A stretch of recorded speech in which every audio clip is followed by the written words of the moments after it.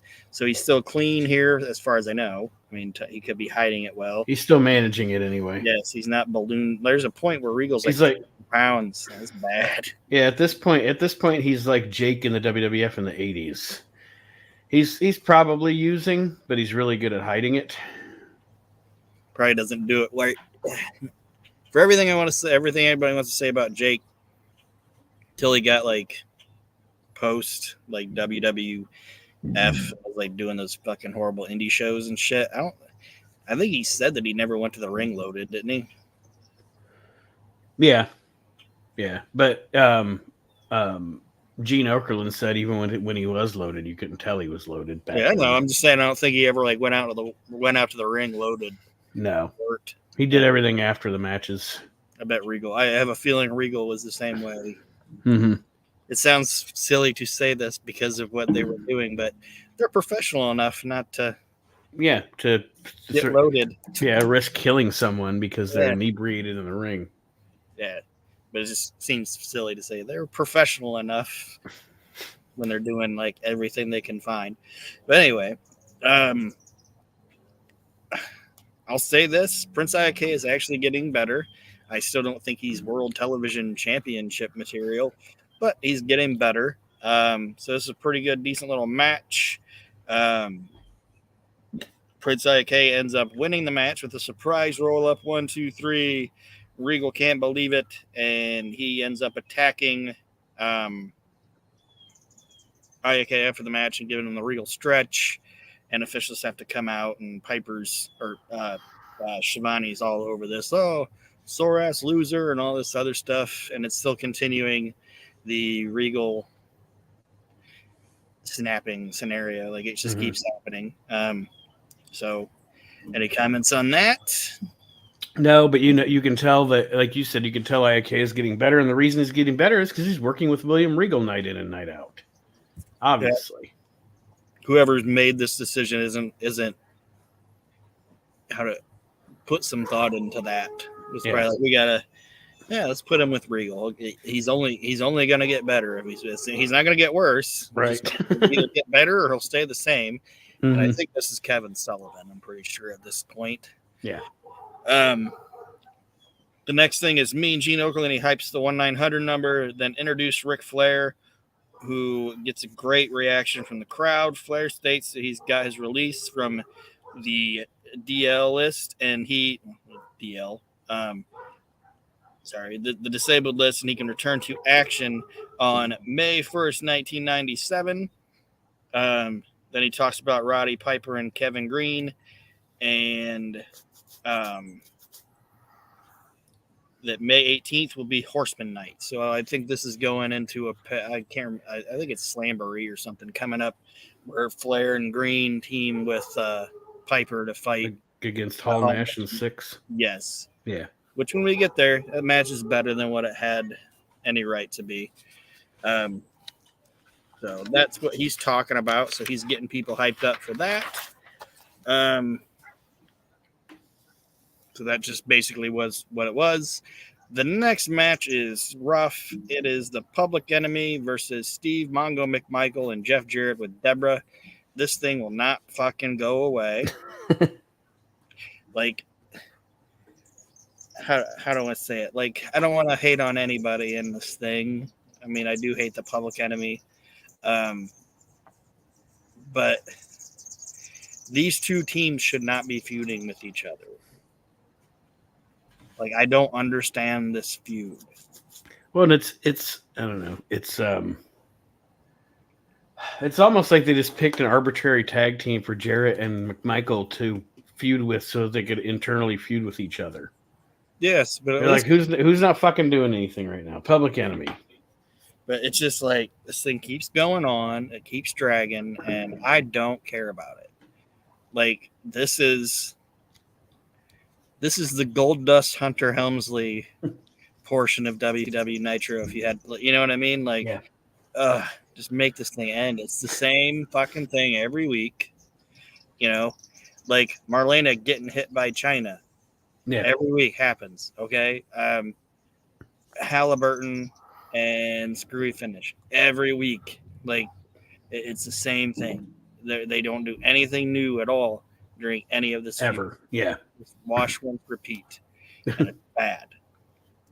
I feel really bad for one of my notes is I feel really bad for Jeff Jarrett, because Jeff Jarrett, I don't care what anybody says, actually a talented guy, and I'm not saying he should have been world champion or anything like that, but he's actually a talented guy, and he's just stuck out there with Public Enemy, Mongo, and Deborah. He's got to figure this shit out. Like Jeff Jarrett's putting this shit together. You know what I mean? Yeah. Like, he's not taking cues from the Public Enemy. Like, Public Enemy comes in and says, well, we're going to do this, we're going to do that. Maybe Rocco, now that I think about it, maybe him and Rocco. Does Rocco Rocket actually work? Yeah. Yeah. Experienced, yeah. Yeah.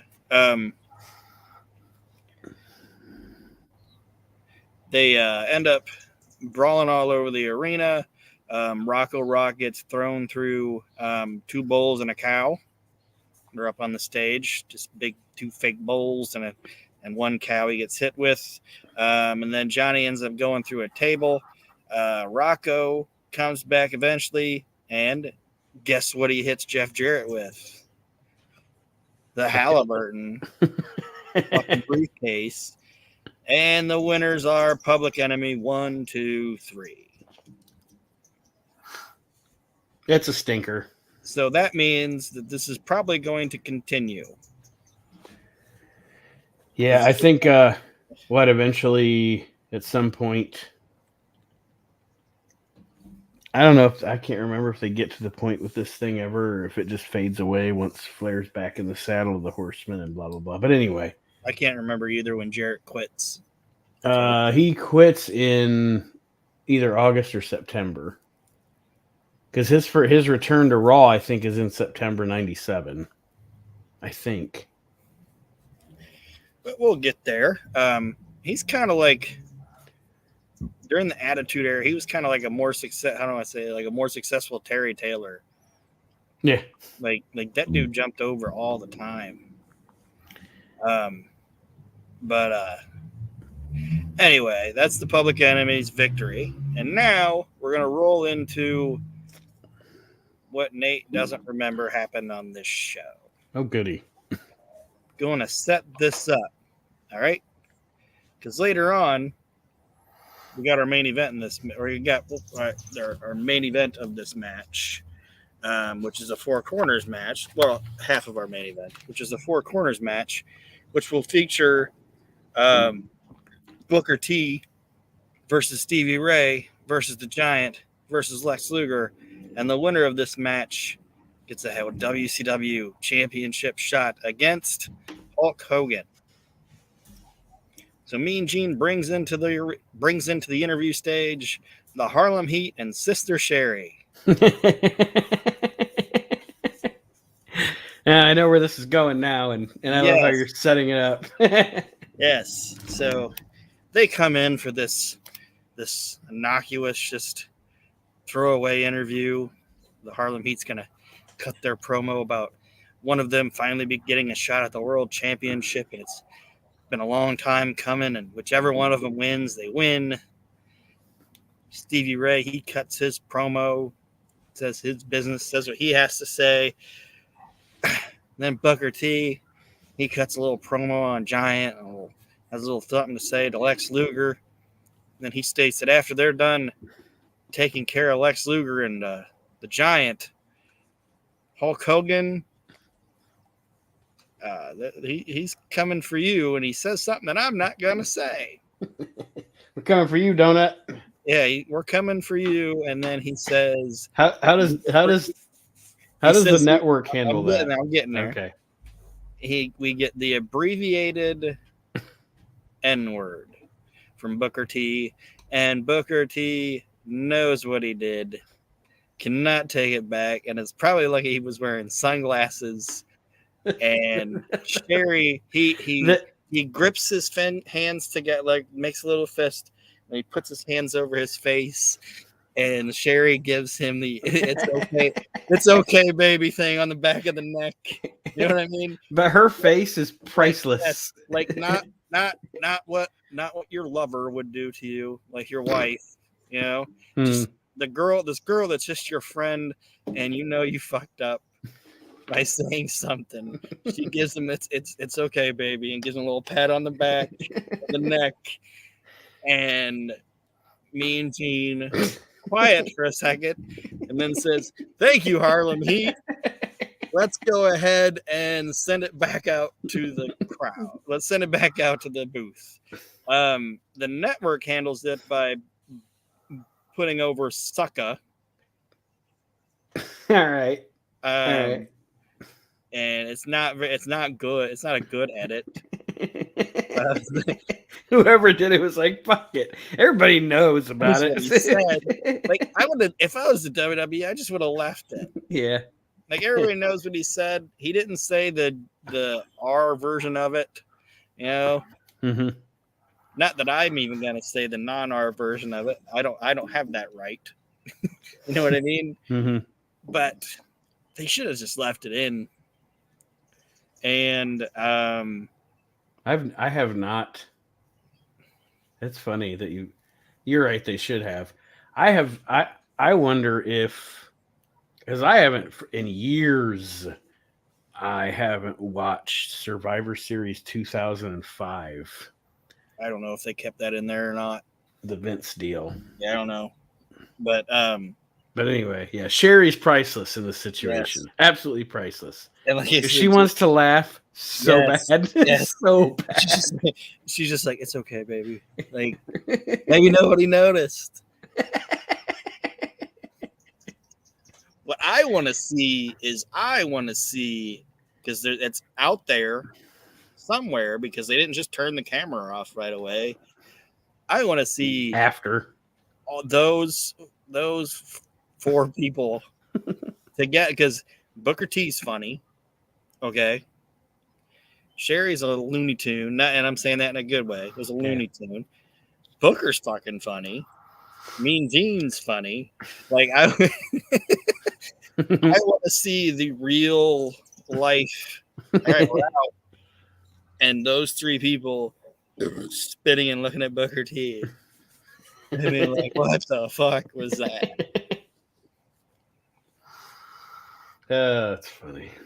And they come back to Tony and Dusty and Bobby, and none of them say anything about it. Of course they don't. They probably weren't even watching. Probably, but if they were, Bobby probably wanted to say something. Booker laughs about it now, but he said at that point he thought it was it. I was done. I'm fired. Hulk Hogan the N-word.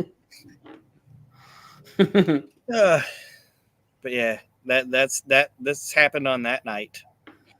The next match is Chris Benoit with Woman versus Dean Malenko for the United States Championship. It's as good as it sounds. It's a very hard-hitting, strong-style match. Miss Jackie comes out and attacks Woman. And then Jimmy Hart tries to steal the United States Championship, but Eddie Guerrero comes out and stops him because he had belts taken from him and he doesn't like it. And then they end up doing like a big basically Malenko suplexes Benoit to the floor, and I know it sounds simple, but it looked fantastic. Mm-hmm. It was a hell of a he didn't block shit. Like he just thudded, and you watch and you're like, oh god damn, that dude. It wasn't Foley-esque, but that dude did not take good care of himself and shit like that. And then Double A comes out and he attacks Malenko, and then Sullivan, he comes out and he's attacking Benoit. The fucking rails go off this thing. Then Sullivan, he comes out and he's attacking Benoit with a kendo stick. And they end up getting the belt. And Eddie Guerrero has the belt and he's hurt, but he has the belt.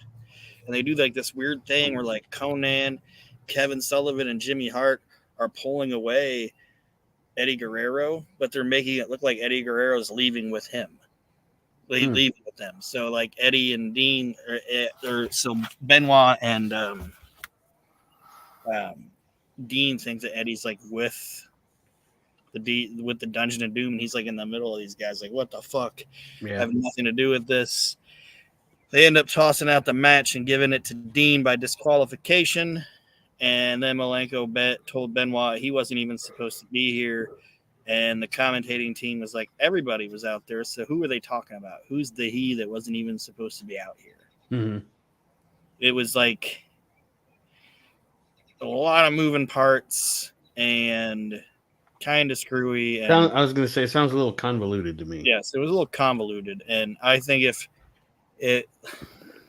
I was in the crowd, I'd been like, what the fuck is going on? What is happening? So we now find out in a very WCW-esque fashion that Kevin Nash will be defending the WCW World Tag Team Championships in a singles match against Rick Steiner. I'm going to turn this light on real quick.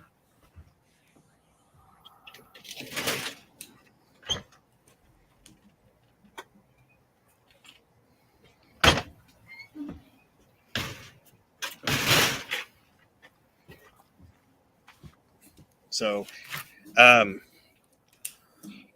Nick Patrick, he's coming out. He looks like Kenny Powers from HBO.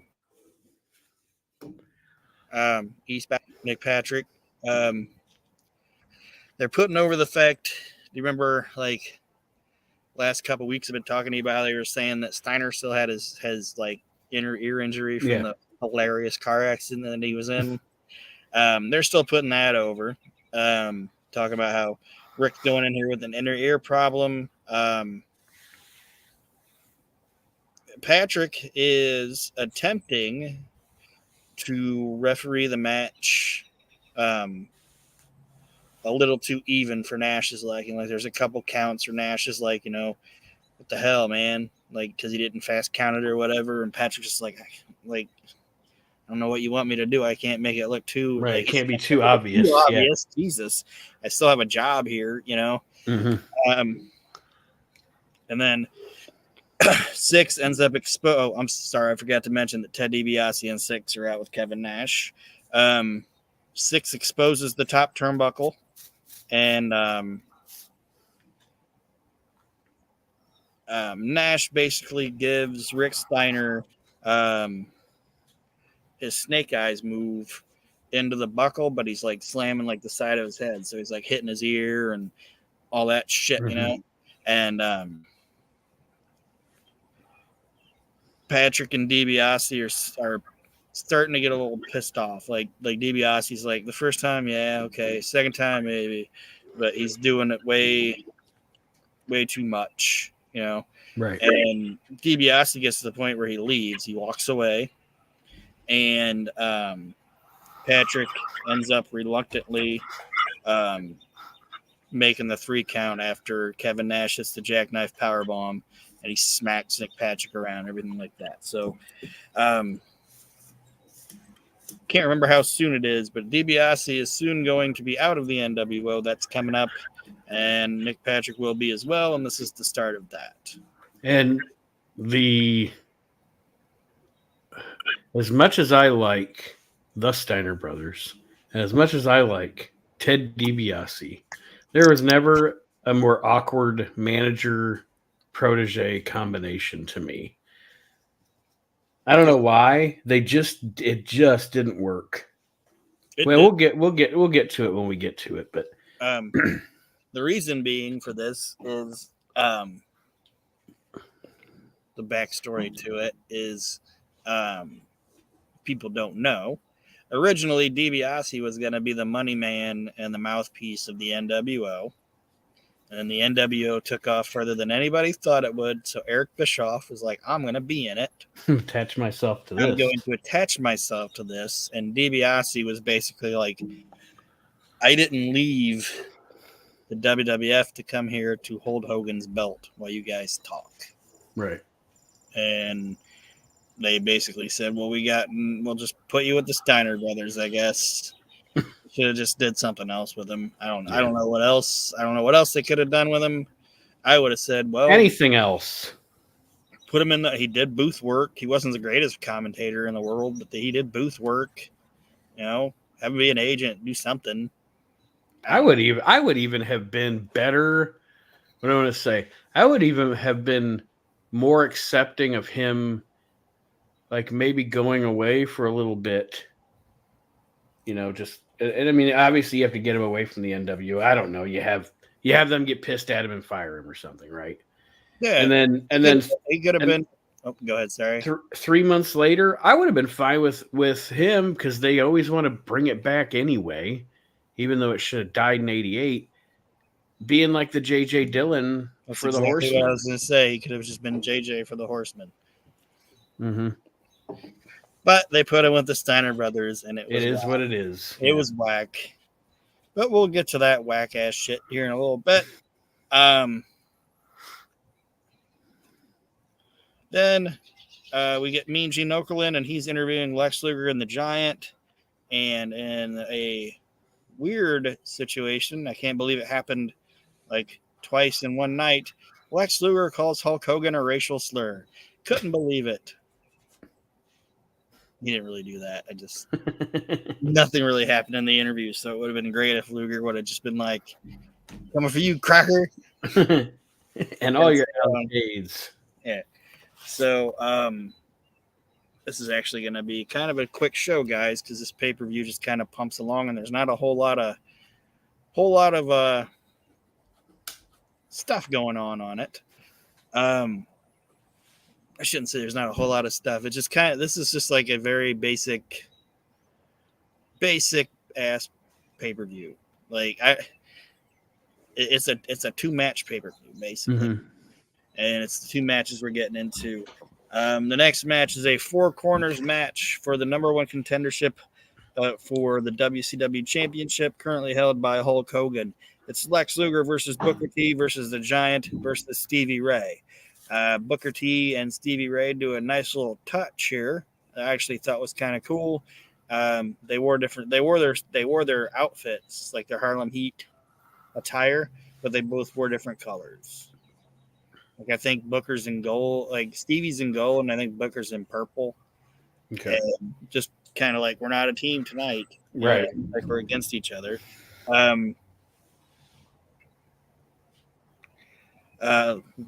I say this every week, Luger and Giant boring.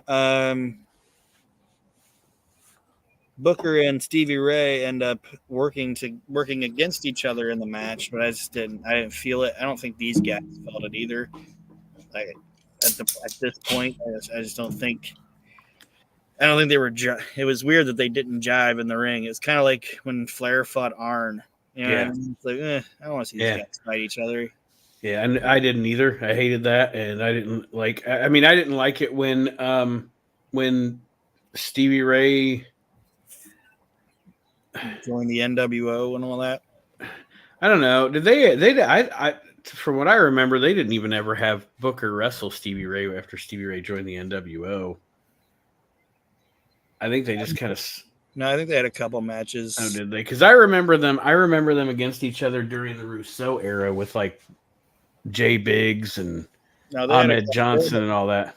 They had a couple matches because Virgil was with Stevie Ray. It's just there's a reason you don't remember it. Yeah, they did not work well. Or, not that they didn't work. That's the wrong phrase. That's not what I'm saying. They both worked well, but it didn't mesh for them to be against each other. Yeah. And I agree. I totally agree about Arn and Flair. That's like the biggest mistake ever. That match never should have happened. They never should have wrestled each other. Oh. Arn said he threw up in a trash can before it. That's how fucking nervous he was. And it's sad now that they're not even friends anymore. Yeah. I don't know what happened with that. Obviously, I'm not in it, but Anywho, Flair's a train wreck. That's what happened with that.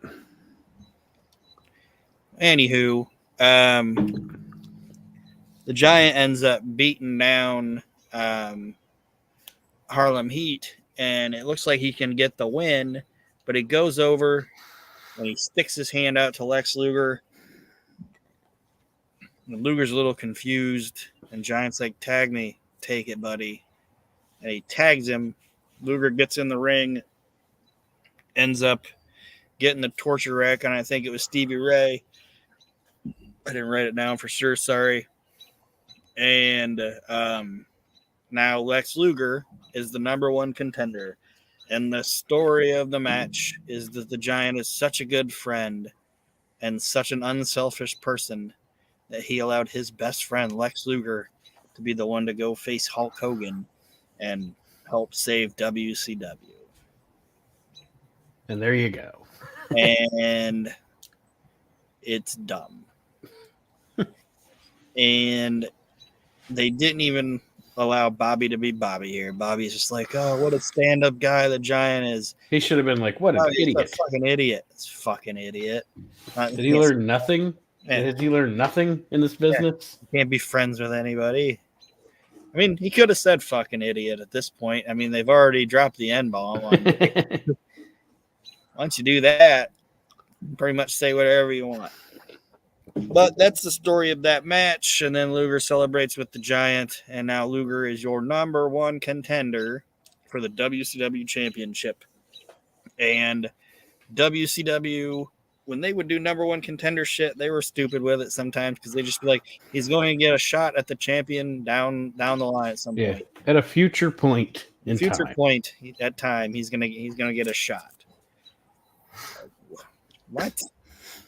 It makes no sense. Does that mean like other people are getting the shot before that?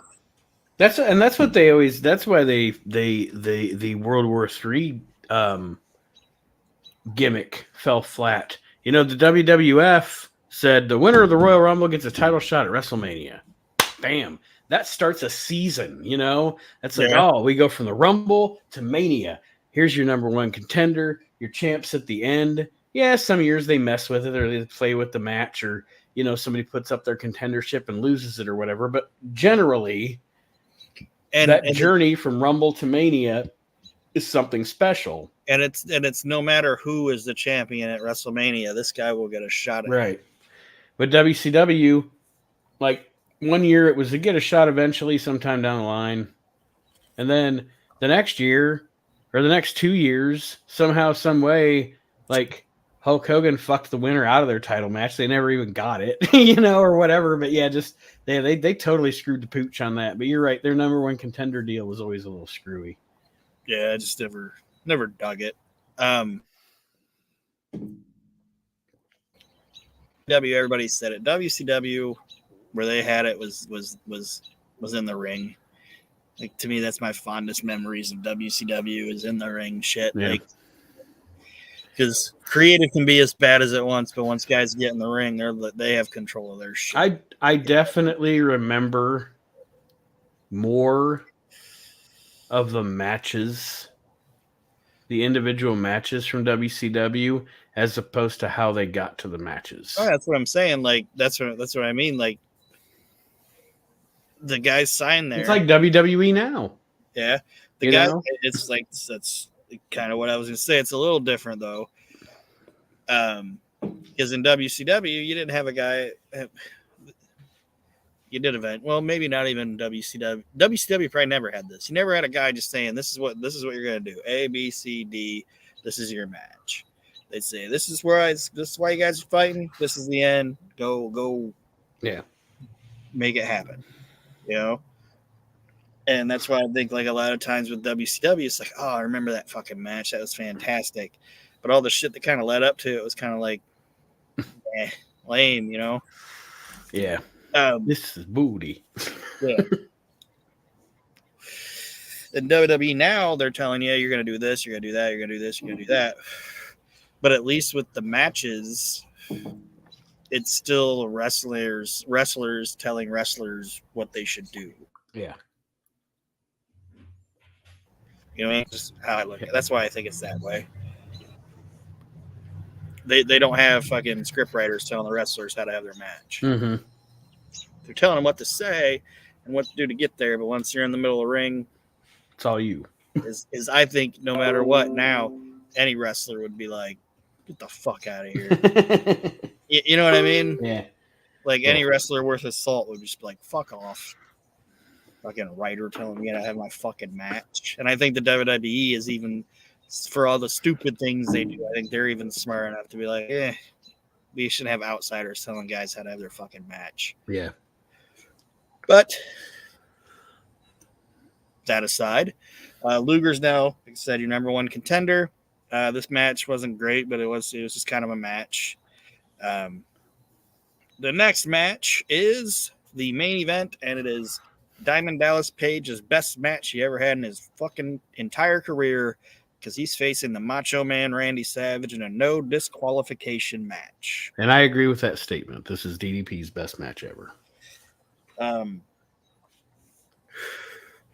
And it's because he's in there with a fucking artist. What is that? Well, nothing important. The Macho Man Randy Savage versus Diamond Dallas Page. No disqualification. It's on the floor. They brawl into the crowd using trash cans that actually have trash in them. I can't believe it. What? An actual trash can that has trash in it? That was Randy Savage. No. Why would there be an empty fucking trash can sitting over here? And there's 8,000 people in this motherfucker.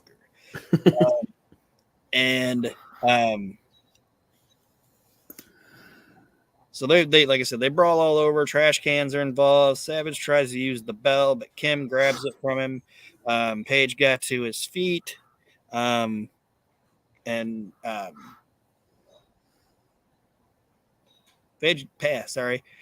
got to his feet and knocked Savage off the top rope. Savage slapped around Mark Curtis, the referee, and then gave him a hellacious fucking pile driver. It was fantastic. It had to be like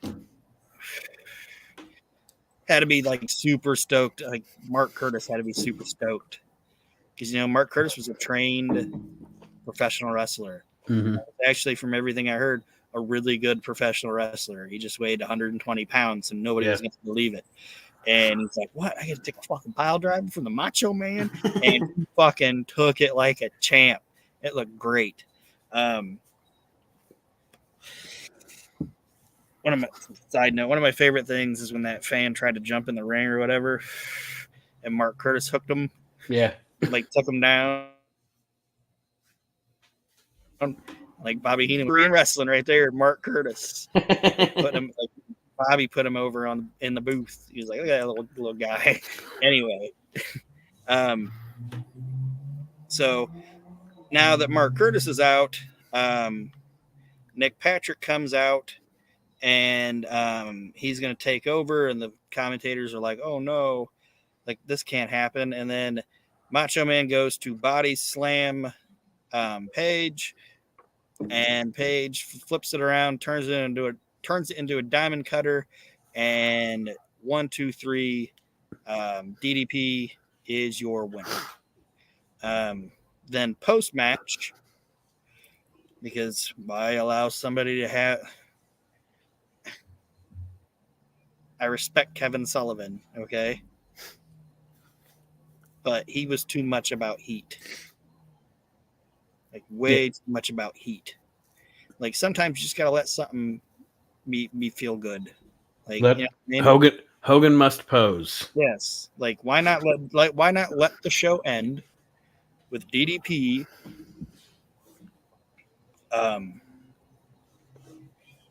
beating Randy Savage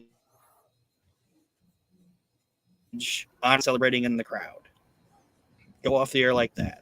Yeah. Nope, they decide that Kevin Nash is going to come out and powerbomb Nick Patrick.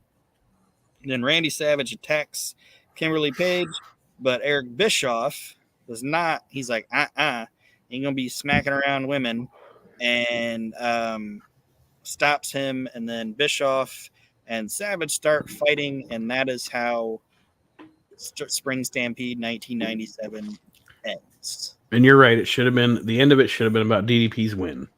Yes. Instead, it was about more inner bickering between the NWO.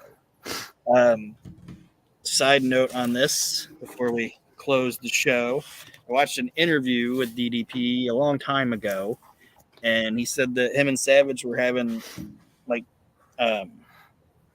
matches on their house shows because Savage was one of the actual like WWE, WWF guys, bigger guys that would actually go on the road and do shit. You know what I mean? It was like him.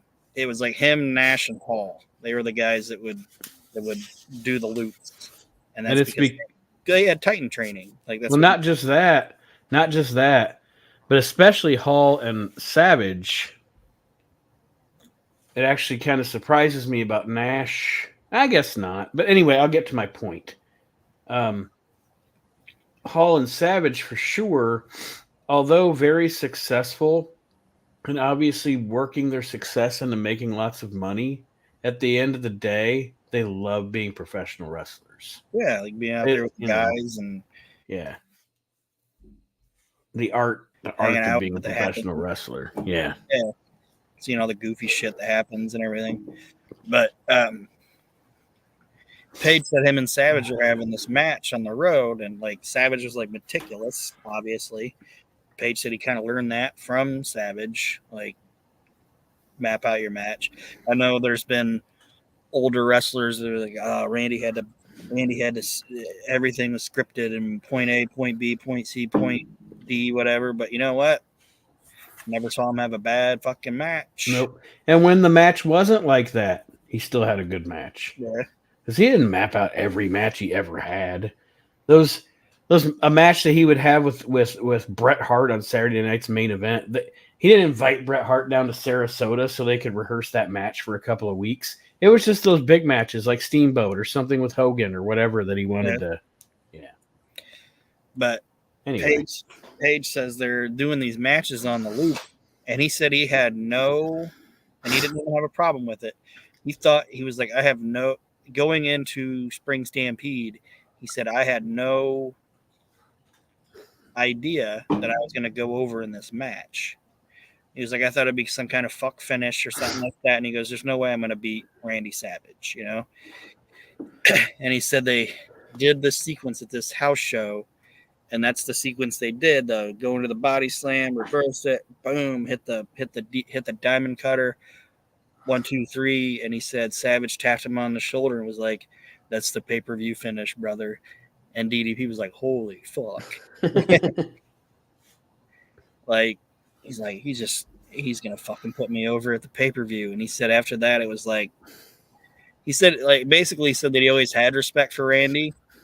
But that made him just be like, this dude's the fucking man. Like, he doesn't care about putting somebody over or doing it.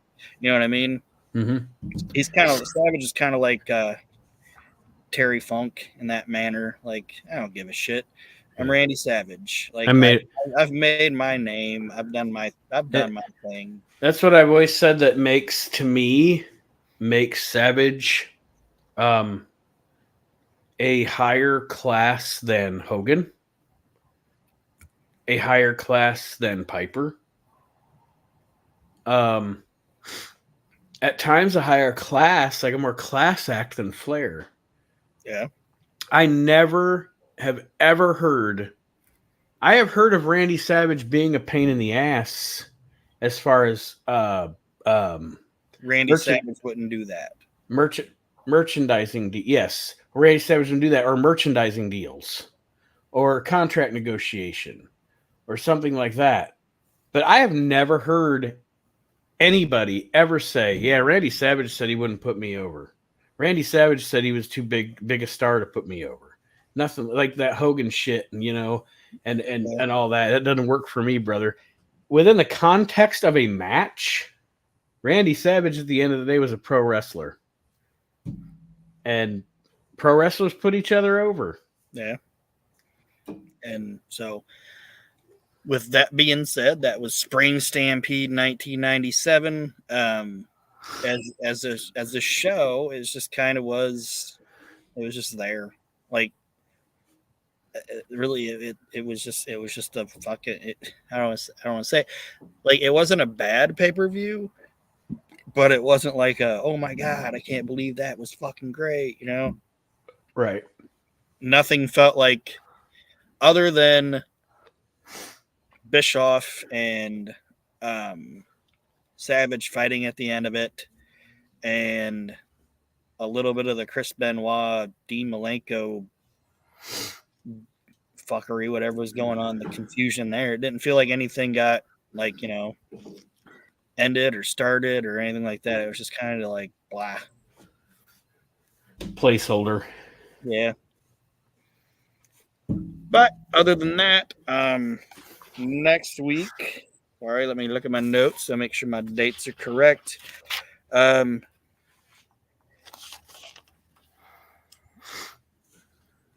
Next week, we'll be talking about the Monday Night Raw, the WWF Raw is War from probably out of March, so I'll stop fucking up the date. And that'll be in Muncie, Indiana. And the WCW Nitro will be in Huntsville, Alabama.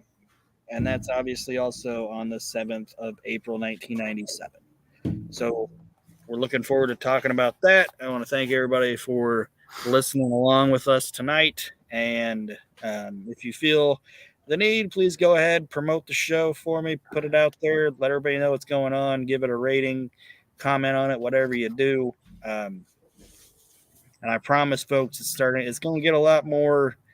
It's going to get even more exciting as we keep going on because we're moving into an actual war between these promotions. And Yep.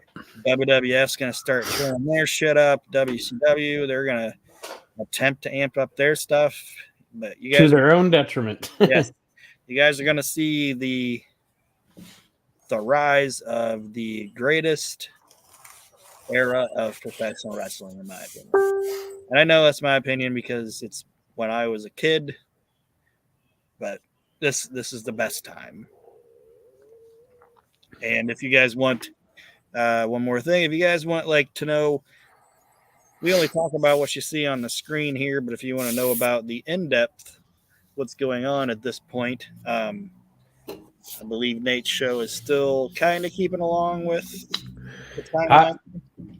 My show it's a little ahead of yours now because mine actually goes from the week we're actually in now, 30 years ago. But we're still in the same time frame. We're still in 97. Yes. So you can use it kind of as a companion piece to see what's going on behind the scenes at the time. Yeah. So that's why honestly, folks, when I do the TV reviews on Slice of Time, I kind of flash through it because we do a full TV review here. Yes. So, but anyway. There's a big ass bumblebee. Well, you need to sign off because your co-host has to piss really bad. All right, so I want to thank everybody for listening. Listen to all the other shows on the WrestleNet Radio family of podcasts. And like I said, thanks guys for listening, and we'll see you next week.